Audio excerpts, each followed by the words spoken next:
Okay, I just created my latest spectacles using a 3D printer.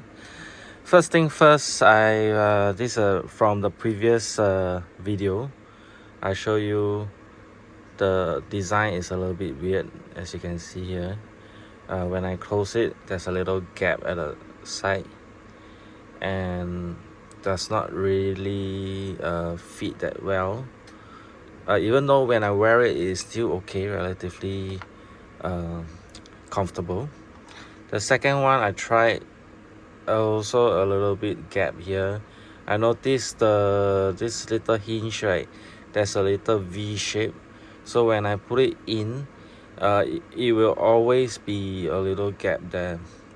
So I think of a solution for this particular one. You can see there's no gap and it's perfect. I just enlarge the hole here, so when I super glue, I put both together and then use this to clip it on so that it will be fitting regardless. So the hole inside is actually much wider, so that allowed the V-shaped hinge to slide a little bit left right to make sure it fit perfectly straight. So I also enhance a little bit here and there, increase the length here so that it fit my head better. My head is a little bit big, and I reduce the size of the end of this area. Previously it's like this, but when I wear my mask, it keep catching on to the mask and then hook right inside.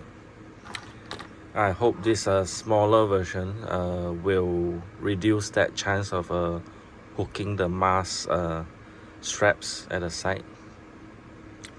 We'll see. We'll try it out.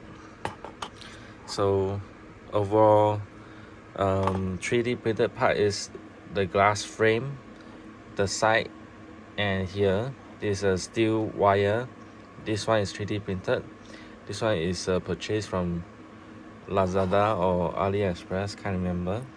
The hinge from AliExpress. The heat string is from Lazada. It's a 2mm heat string. The steel wire is similar to this. I bought a local store. They call it 8mm Alama or something, can't remember. But it's a big roll, can use for a very long time. Overall, it's a good making experience. Hopefully you guys can design your own glasses. Yeah, from the front is like that, from the side is like that. Pretty cool, right? Alright, thank you for watching Simon's video.